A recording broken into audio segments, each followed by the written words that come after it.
여러분 안녕히 주무셨습니까? 우리가 잠든 사이 어떤 일이 있었을까요? 저희 굿모닝 글로벌과 함께 챙겨보시죠. 자, 먼저 지난 금요일 미국 증시는 3대 지수 모두 부정적으로 마감을 했습니다. 지금 보시는 것처럼 3대 지수 모두 크게 하락한 채 마감이 됐고요. S&P 500 지수가 0.8%, 나스닥 지수는 1.9% 넘게 하락한 채 마감이 됐는데 특히 기술 성장주 중심으로 상당히 부정적이었습니다. 물론 오미크론 변이 바이러스에 대한 우려감, 여기에다가 고용에 대한 실망감 이런 것들도 있었겠지만 기술 성장주들은 아무래도 금리가 상승하고 있는 국면에서의 어떤 부정적인 그런 심리, 그리고 인플레이션 상승기의 부정적인 투자 심리 이런 것들이 작용하고 있는 것으로 보이는데요. 자, 그러다 보니까 기술주, 특히 나스닥 지수 가운데 이 나스닥 시장에 상장된 기업 가운데 8분의 1가량이 현재 52주 신저가를 기록하고 있다고 하고요. S&P 500 지수 가운데 3분의 1가량이 고점 대비 15% 이상 하락한 채 움직이고 있다고 합니다. 자, 그만큼 전반적인 투자 심리가 부정적인데 비트코인을 비롯한 암호화폐 시장도 여기서 벗어날 수는 없겠죠. 찰리 먼거 버크셔 회사의 부회장은 암호화폐는 태어나지 말았어야 할 통화다라고 얘기를 할 정도로 굉장히 부정적인데요. 물론 찰리 먼거 부회장의 발언 때문에 암호화폐 시장이 하락하고 있는 것은 아니지만 여전히 비트코인 가격은 5만 달러를 회복하기에 어려움을 겪고 있습니다. 자, 이런 시장 전반적인 분위기가 있었습니다. 자세한 마감 시황은 전채린 앵커가 지금부터 전해드리겠습니다. 지난주 금요일 뉴욕 증시 마감 상황 정리해드리겠습니다. 이날 시장은 오전에 발표된 고용보고서 결과 그리고 오미크론 변이의 확산세를 주시했습니다. 일단 오전에 발표됐던 11월 고용보고서 결과부터가 조금 실망스러웠습니다. 지난달 비농업 부문 고용이 21만 명 늘어나면서 전망치였던 57만 명대에 한참 못 미치는 수준으로 발표가 됐습니다. 다만 실업률은 4.2%로 급감하면서 예상했던 4.5%보다 양호하게 발표가 됐습니다. 그래도 10월의 고용 호조세를 지난달에는 이어가지 못했다라는 점이 증명이 되다 보니까 다소 이날장에서 실망감을 키우는 소식이었습니다. 한편 이렇게 실망스럽게 지표 자체가 나왔을지라도 경제활동 참가율은 61.8%로 개선세를 기록했습니다. 때문에 연준이 테이퍼링 속도를 높일 거라는 기존의 예상은 어느 정도 이어지고 있다고 생각해 보셔야겠습니다. 한편 금요일에도 이 바이러스에 대한 경계감은 계속해서 이어졌는데요. 그러다 보니까 항공주, 크루즈, 호텔 관련주들, 각종 경기 리오프닝주들의 주가가 동반 약세를 기록했습니다. LPL 파이낸셜의 한 전문가는 오미크론 변이에 대한 불확실성이 매우 높은데 고용지표까지 부진하게 발표가 되다 보니까 주말을 앞두고 많은 투자자들이 주식을 큰 폭으로 매도했다라는 판단을 내리고 있기도 합니다. 이렇게 전반적인 이날장의 재료들을 먼저 살펴봤고요. 이런 분위기 속에서 섹터와 종목별 흐름은 어땠는지 확인해 보도록 하겠습니다. 섹터별로 확인해 보면 3개 업종을 제외한 대부분의 업종이 하락한 채 마감을 하는 하루였습니다. 그 안에서도 임의 소비재가 2%로 낙폭이 두드러지고요. 금융주가 1.6%, 기술주 역시도 1.6% 하락한 채 거래를 마칩니다. 반면에 필수 소비재, 헬스케어 그리고 유틸리티까지 전형적인 경기 방어적인 성격을 지닌 세 가지 섹터는 플러스권에서 이 시장 대비 선전하는 모습으로 진행이 됐고요. 그 안에서의 구체적인 종목별 흐름들 맵을 열어서 확인해 보도록 하겠습니다. 역시나 딱 보시다시피 기술주, 금융주 내에서의 약세가 두드러지는 하루였습니다. 기술주의 경우에는 이날 찰리 먼거 부회장의 한 가지 발언이 주목을 받았습니다. 지금 증시의 거품이 1990년대 후반 닷컴 버블보다 더 심각하다. 정확히는 영어로 crazier이라는 단어를 사용했습니다. 이렇게 극단적인 표현이 나오다 보니까 투자 심리가 기술주 쪽으로 더 악화됐다라는 풀이가 전해지고 있습니다. 대표적인 성장주 가운데에서는 테슬라의 급락세도 눈에 띄죠. 이날 6.4%의 마이너스권에서 거래를 마치면서 겨우 테슬라를 지켜낸 채 마감했는데요. 시가총액 역시 1조 290억 달러로 줄어들면서 겨우 1조 달러 수준을 방어한 채 거래를 마쳤습니다. 성장주 전반적으로 이날 투자 심리가 안 좋기는 했지만 머스크 CEO가 추가로 주식을 매도했다라는 뉴스가 전해졌는데요. 현재까지 1,000만 주 이상을 매도했다라는 사실이 나타나면서 이날 테슬라의 매도세가 조금 더 두드러졌다고 보셔야겠습니다. 더불어서 제2의 테슬라로 각광받고 있는 리비안, 전기차 스타트업인 루시드의 주가 역시도 5%와 2%의 동반 하락세를 기록했다는 부분 참고를 해주시면 되겠습니다. 그 밖에 이날장에서의 기타 특징주들 확인해 보겠습니다. 첫 번째로는 도큐사인 소프트웨어 기업을 준비해 왔습니다. 이 4분기 매출 가이던스를 낮게 제시하다 보니까 주가가 이날장에서 굉장히 큰 폭으로 빠졌습니다. 이 매출의 레인지를 5억 5,700만 달러에서 5억 6,300만 달러로 제시를 했는데요. 이것이 레피니티브의 전망치를 조금 하회하는 수준이었습니다. 그러다 보니까 이날장에서 주가가 42%의 폭락세를 기록한 채 거래를 마치는 도큐사인이 되겠고요. 그 다음으로는 디디글로벌도 확인해 보겠습니다. 중국의 차량 공유 플랫폼으로 이 중국판 우버라고도 불리는 기업입니다. 중국 정부의 압박을 견디지 못하고 결국 뉴욕 정권 거래소 상장 폐지를 결정했습니다. 이 디디 출싱은 NYSE에서 즉각적으로 상장을 폐지하고요. 홍콩 상장 준비를 시작하겠다라는 입장을 밝혔습니다. 이 소식이 전해진 이후에 이날장에서 22%대의 급락세를 기록한 디디글로벌이 되겠고요. 마지막으로는 엔비디아까지 확인해 보도록 하겠습니다. 미국 연방거래위원회가 지난주 ARM 인수를 막기 위한 소송을 제기했다라는 뉴스를 다뤄드렸습니다. 이 앞서 영국의 규제 당국에 이어서 이제는 미국에까지 반독점 규제에 나서다 보니까 엔비디아의 ARM 인수는 사실상 좀 제동이 걸렸다 이렇게 보셔야겠는데요. 이 소식에 엔비디아 주가는 이날 4%대 마이너스권에서 거래를 마치게 됐습니다. 마지막으로 국제 유가와 선물 시장 흐름까지 확인해 보도록 하겠습니다. 이 국제 유가의 경우에는 오펙 플러스가 내년 1월에 증산 방침을 유지하기로 결정했지만 앞으로 실질적으로 국제 유가가 안정화를 되찾기 위한 변수는 오미크론 변이 바이러스가 될 것으로 보입니다. 만약 오미크론 변이로 인해서 코로나19 확산세가 급격하게 다시 증가를 하고 록다운이 재개된다면 오펙 플러스는 언제고라도 즉각적으로 다시 결정을 바꿀 수 있다라고 공개를 해둔 상태이다 보니까 유가는 당분간 이 바이러스의 확산세의 눈치를 조금 볼 것으로 보입니다. 금요일에도 두 가지 유중의 흐름이 좀 엇갈린 방향성을 보였고요. 브렌트유는 0.3% 상승했던 반면에 WTI 선물은 보시다시피 0.4% 하락한 채 이날장 거래를 마쳤습니다. 그 다음으로 금 가격까지 확인해 보겠습니다. 오미크론 변이로 인한 불확실성 그리고 국채금리 하락세의 영향을 받아서 금 가격의 경우에는 상승하는 흐름이었습니다. 이날장에서 전반적으로 위험 자산과 안전 자산에 반대되는 큰 틀에서의 흐름을 보시면 되겠고요. 금 가격은 1.2% 플러스권에서 거래를 마칩니다. 마지막으로 암호화폐 대장주 비트코인까지 확인해 보겠습니다. 지난 토요일 전일 대비 장중한때 20%대의 폭락세를 기록하기도 했습니다. 암호화폐 시장에서 이날 나왔던 매도 물량을 모두 합치면 10억 달러 규모에 이른다고 하는데요. 연준의 조기 긴축 가능성 때문이다. 오미크론 우려로 인한 변동성이다. 찰리 멍고 부회장의 발언 때문이다. 여러 가지 풀이들이 있습니다. 금요일 투자자들이 주식을 큰 폭으로 매도한 이후에 더 위험한 자산인 암호화폐 쪽에서도 손을 떼고 있는 흐름으로 보셔야겠습니다. 비트코인 가격 현재 반등시도 나와주고 있습니다. 현재 1% 플러스권에서 움직여주고 있는 모습입니다. 이렇게 미국장 마감 상황 정리해드렸습니다.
자, 지난 금요일과 주말 사이에 어떤 일들이 있었는지 저희가 이슈를 살펴보도록 하겠습니다. 애프터마켓 신한금융투자 WM 리서치부 스마트머니 추적팀 최진석 팀장 함께하겠습니다. 어서 오세요. 안녕하십니까? 네, 안녕하세요.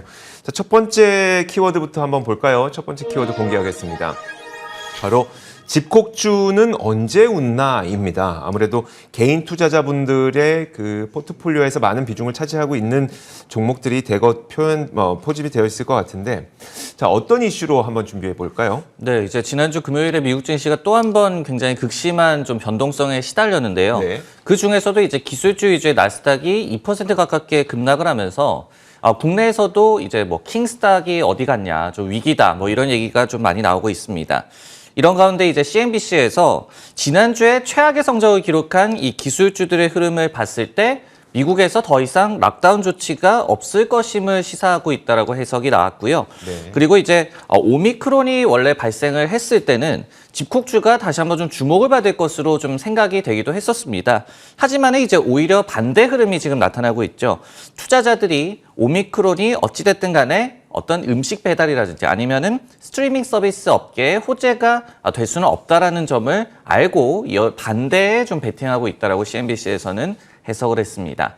실제로 이제 지난주에 주요 종목들의 흐름을 본다면은 줌비디오 커뮤니케이션스가 무려 16.5%나 하락하면서 지금 고점 대비 69% 하락한 52주 신저가를 기록을 하고 있고요. 애쉬가 20.1% 하락, 도어대시도 마이너스 16%, 그리고 넷플릭스도 마이너스 9.5%의 상승률을 지금 기록을 하고 있습니다. 반면에 이제 애플이라든지 HP, 시스코 시스템즈 등의 블루칩 IT주가 지금 주간으로 플러스권에서 움직였다고 하는데요. 그렇기 때문에 결국은 시장의 변동성이 좀 높아지면서 고밸류에이션, 고위험 이 주식에서 배당을 지급하거나 아니면은 현금이 풍부한 기업으로 투심이 옮겨가고 있다라고 CNBC에서는 해석을 했습니다. 지금까지는 우리가 뭐 기술 성장주라고 부르건 아니면 집콕주라고 부르건 간에 이런 성장주들이 금리가 높아질 때 좀 부정적이고 금리가 낮아질 때 긍정적인 흐름을 보이지 않았어요. 근데 최근에는 지금 금리도 급격하게 떨어지는데 이들 주식의 가격도 급격하게 떨어지는 좀 기이한, 지금까지 우리가 보지 못했던 그런 현상들이 나타나고 있는데, 그 이유는 그럼 뭐라고 꼽아볼 수 있을까요? 네, 이제 오미크론 변이가 좀 발생을 했을 때도 그렇고요. 그리고 금요일에도 고용지표가 굉장히 실망스럽게 나왔잖아요. 네. 그러면서 미국의 10년물 국채금리 같은 경우에는 이제 1.3%대 중반, 얼마 전까지만 해도 거의 뭐 1.7% 가까웠던 그런 금리가 많이 좀 내리고 있습니다. 그렇기 때문에 뭐 일각에서는 금리가 지금 이렇게 눌러 있는데 결국은 성장주에 좋은 것이 아니냐, 네. 이렇게 당연히 좀 생각을 해볼 수가 있을 것 같은데, 그렇지 않은 이제 이유 중에 가장 이제 결정적인 거는 연준의 긴축 시기에는 이게 변화가 없을 것이다라는 인식 때문으로 좀 해석이 되고 있는데요. 오미크론 때는 뭐 제롬 파월 연준 의장의 발언이 그랬었고, 그리고 고용 부진 역시도 스탠스의 변화를 줄 정도는 아니다라는 해석이 복수로 실제로 좀 나왔습니다. 예를 들어서 웨스파고 같은 경우에는 이 통화 정책 변화에 더욱더 민감하게 반응을 하는 2년물 국채금리 같은 경우에는 직후 상승을 했다. 그러니까 고용지표 발표 직후에 상승을 하면서 더욱더 좀 긴축 시기가 여전히 빨라질 것이다라는 데 이 채권 시장도 베팅을 했다라고 해석을 했고요. 자산 매입 조치는 결국은 코로나19 팬데믹에 따른 경제에 대한 영향을 방어하기 위한 좀 이례적인 조치였다. 그렇기 때문에 이 정도의 조치로는 연준의 스탠스에 변화를 주기는 힘들다라고 분석을 했습니다. 그랜트 소튼이라는 그 기관에서도 이번 고용 지표를 봤을 때 세부적으로 좀 들여다보면은 가계 조사에서는 고용이 좋았던 것으로 나타났다라고 얘기를 했고요. 그렇기 때문에 내년 3월에 테이퍼링이 종료될 것이라는 전망을 유지한다라고 얘기를 했거든요. 그렇기 때문에 이런 점이 10년물 금리가 굉장히 눌러있는 상황에서도 결국은 연준은 예정대로 긴축을 단행을 할 것이다. 예상보다 빠른 그런 긴축 시기가 여전할 것이다. 이런 인식들 때문에 좀 네. 성장주가 더욱더 좀 부진한 것 같습니다. 긴축 시기가 뒤로 늦춰져 있을 때는 금리가 인하되면, 그러니까 금리가 하락하면 당연히 성장주에 좋지만, 금리가 하락한다고 하더라도 어차피 긴축 빨라질 거 누구나 아는데 여기에서 성장주에 대한 베팅이 좀 덜 매력적이라는 게 시장 현재의 이 분석이고 판단인 것 같습니다. 자, 다음 키워드도 연장선상에 있어서요. 바로 다음 키워드 한번 공개해 보도록 하겠습니다. 자, 다음 키워드는 바로 파괴된 혁신인데요. 우리가 흔히 파괴적 혁신 기업들 많이 얘기하는데, 이런 기업들이 거의 요즘에는 파괴되고 있어서 파괴된 혁신이라는 키워드를 한번 설정을 해봤습니다. 자, 올 초까지만 하더라도 개인 투자자들의 열풍을 이끌었던 캐시우드의 파괴적 혁신 기업들을 모아놓은 ETF, 굉장히 유명하죠. ARKK. 이 ARKK가 52주 신저가를 기록하고 있습니다. 특히 그 가운데서도 코인베이스, 로빈후드, 도큐사인, 이런 기업들의 주가가 급락하면서 더불어서 ARKK도 아주 안 좋은 모습을 보이고 있는데, 뭐 도큐사이는 실망스러운 실적 발표하면서 거의 하루 만에 주가가 거의 반토막 났습니다. 42% 급락했으니까요. 주식 거래 플랫폼인 로빈후드도 10% 급락, 또 암호화폐 거래 플랫폼 갖고 있는 코인베이스 스퀘어 이런 것들도 지난 한 주 동안 12% 넘게 급락했습니다. 자, 그러다 보니까 올해 굉장히 처참한 수익률을 기록하고 있는데요. 자, 그림에서 보시는 것처럼 S&P 500 지수가 올해 20% 상승하고 있는 와중에 자, 초록색 선이 바로 ARKK의 수익률인데요. 정반대로 25% 넘는 손실을 기록하고 있습니다. 소위 시쳇말로 물린 투자자들도 상당할 것 같은데 ARKK의 규모는 현재 170억 달러 규모인데요. 그 중에서 올해 들어서만 ARKK로 유입된 투자금만 49억 달러가 된다고 합니다. 자, 하지만 올해 들어 25%나 급락했다는 것은 굉장히 많은 투자자들이 손실을 본 채 이러지도 저러지도 못하고 있다는 것을 보여주고 있을 것 같은데요. 캐시우드는 과연 이런 상황을 어떻게 바라보고 있을까? 자, 지난주 CNBC와의 인터뷰에서 캐시우드는 아직 혁신에 대한 보상이 이루어지지 않았기 때문에 이런 현상을 보이고 있는 거다라고 주장을 하면서 거품이 아니라고 주장하고 있고요. 자, 한편에 최근 시장에 상장한 ARKK의 숏배팅을 하고 있는 ETF가 있습니다. 한 달 전에 이 상장을 했는데 그 ETF의 이름이 바로 숏의 S를 따서 SARK죠. 자, 지난 한 달 동안 26% 상승해서 같은 기간 동안 ARKK가 22% 넘게 하락한 것에 비해서 정반대의 좋은 수익률을 보여주고 있기도 합니다. 자, 이 정도 상황 되다 보니까 뭐 버티던 사람들도 와, 더 이상은 못 버티겠다라는 생각을 갖고 계신 분들도 많을 것 같고요. 자, 그렇다면 이런 혁신성장 기술주들을 좀 매도해야 되는 거냐, 진짜 가슴 아픈 쓰린 가슴을 좀 부여잡고라도 자, 월가의 시각은 어떨까요? 일단은 뭐 지금도 좋지는 않은 것 같습니다. 투자 심리가. 결국 이제 아크인베스트가 운용하는 ETF에도 혁신 성장 기업들, 그리고 그 중에서도 팬데믹을 거치면서 좀 각광을 받았던 집콕 트렌드와 관련된 이 기업들이 다수 좀 포함되어 있기 때문인데요. 로직은 이런 겁니다. 결국은 오미크론 변이 발생에도 불구하고 대대적인 락다운 조치는 없을 것이다. 그리고 이제 연준의 긴축 시계가 그대로일 것이다. 그렇기 때문에 성장주는 좀 이중고를 겪고 있다고 이해를 하시면 될 것 같고요. 참고로 이제 ARKK 그 ETF 같은 경우에는 AUM이 한 180억 달러 이 가량에 왔다 갔다 하거든요. 근데 이제 SARK 출시 이후에는 ARKK의 단 한 3,580만 달러가 유입됐다는 데이터가 나와 있습니다. SARK 대비해서 한 760만 달러만 많았다. 그러니까 숏을 베팅하는 것과 그다지 큰 투자 금액에서 차이가 크게는 없었다라고 보여지고요. 그렇기 때문에 이제 시장에서는 뭐 하지 말라는 거 하는 거는 역시 좀 위험하다. 이렇게 좀 분위기가 형성이 되고 있는 것 같습니다. 단 이제 관련 기업과 관련을 해서 지금 진입 시점이다라는 그런 굉장히 공격적인 콜도 일부는 나오고 있거든요.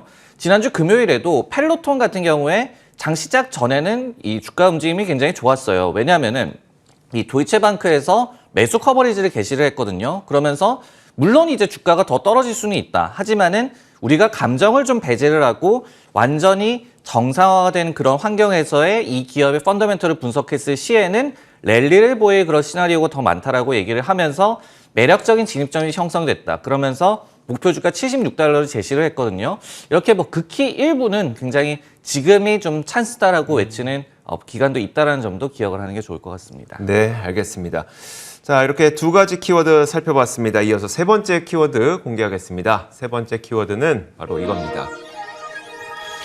자, 반도체 공룡은 없다라는 키워드입니다. 엔비디아와 ARM의 이야기일 것 같은데 어떤 내용일까요? 네, 우리가 뭐 킹스닥, 킹슬라, 그리고 킹비디아라고도 맞아요. 얘기를 많이 하거든요. 네. 근데 이제 킹비디아도 지난주 금요일은 좀 피를 봤습니다. 한 4.5% 정도 급락을 했는데 그 이유 중에 하나가 전일장 마감 이후에 이 반도체 공룡은 없을 것이다라고 이제 선언을 한 미국 규제 당국의 조치가 나왔기 때문이었습니다. FTC 연방거래위원회가 목요일에 이 성명을 통해서 독점 금지의 일환으로 엔비디아의 암홀딩스 인수에 소송을 건다라고 밝혔는데요. FTC는 해당 딜이 이 최대 반도체 업체 중에 하나인 엔비디아의 경쟁사들이 이 칩을 개발하기 위해서 필요한 컴퓨팅 그리고 설계 기술에 대한 통제를 가능케 해준다라면서 그 이유를 밝혔습니다. 암은 이제 뭐 다들 아시겠지만은 주요 반도체 업체 거의 모두의 반도체 설계, 아키텍처 기술을 공급하는 그런 핵심 공급 업체죠. 특히 이제 모바일 같은 경우에는 거의 다 이제 암의 그 설계를 따르는 것으로 알고 있습니다.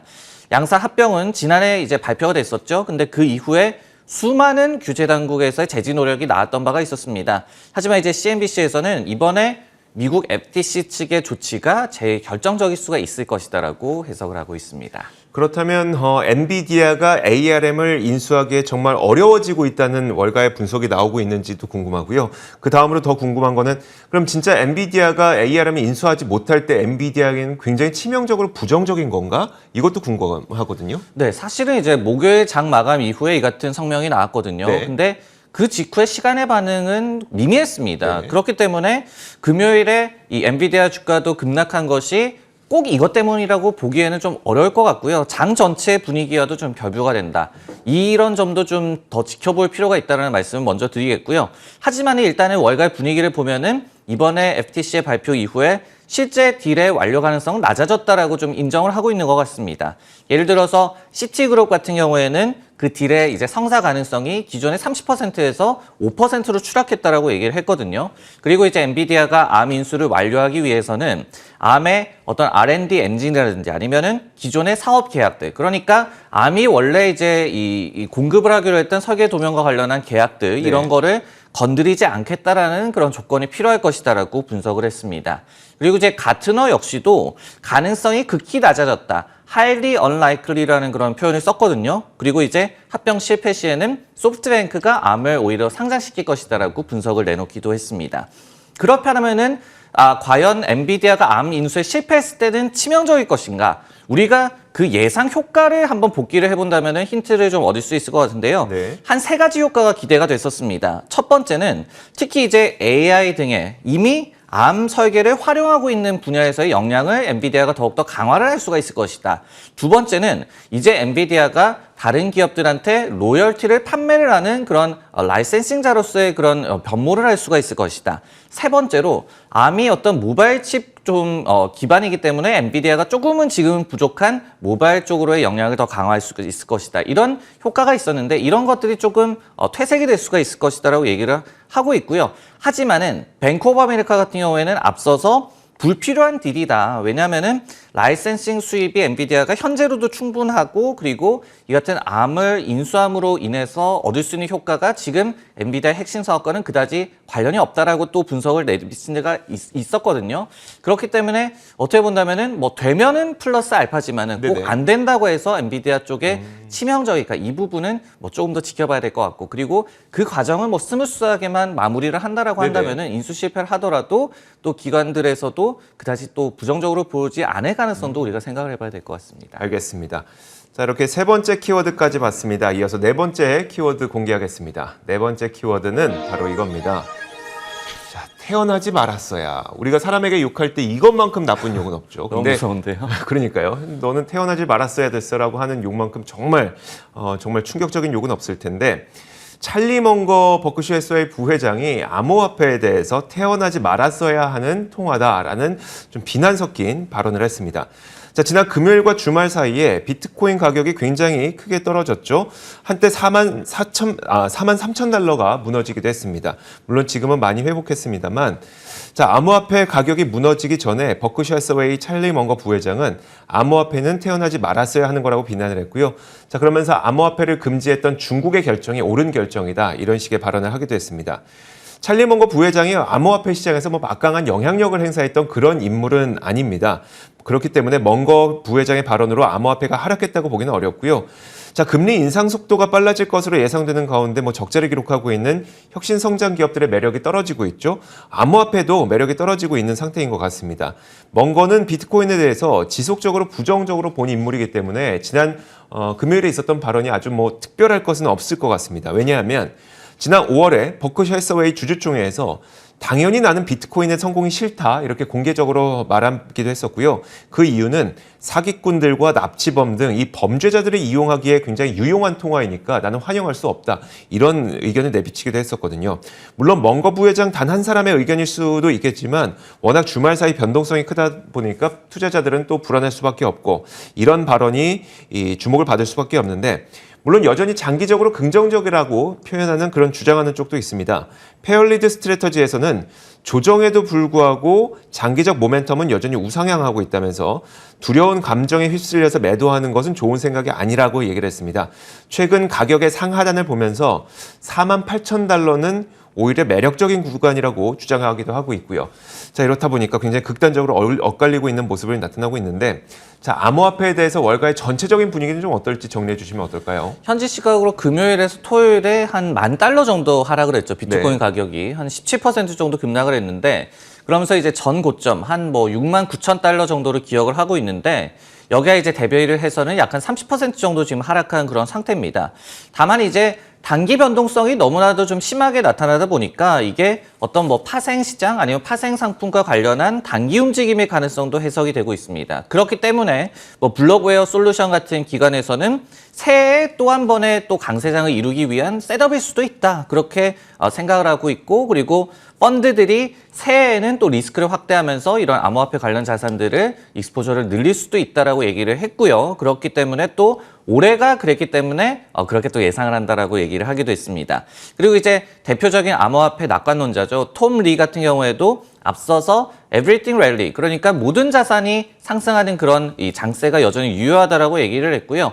잭 도시가 트위터 CEO 자리에서 물러난 것 역시도 결국은 암호화폐에 좀 집중을 하겠다는 의미니까 암호화폐 시장 전체로 보더라도 호재라고 또 해석을 하기도 했습니다. 이렇게 여전히 좀 이 장기적인 낙관론을 믿는 그런 시각들도 있다라고 말씀을 드릴 수가 있겠고요. 다만 이제 또 공통적인 월가의 의견은 당분간은 뭐 변동성 장세일 것이다. 왜냐하면 뭐 증시도 지금 위험 회피 현상이 좀 나타나고 있기 때문이 되겠죠. 그렇기 때문에 단기 변동성 장세에 대한 콜은 또 복수로 많이 나오고 있다. 이런 점도 염두를 하시는 게 좋을 것 같습니다. 네, 알겠습니다. 자, 이렇게 지난 금요일과 그리고 지난 주말 사이에 어떤 일들이 있었는지 저희가 키워드를 설정해서 알아봤습니다. 신한금융투자 WM 리서치부 스마트 머니 추적팀 최진석 팀장과 함께 이야기 나눠봤습니다. 고맙습니다.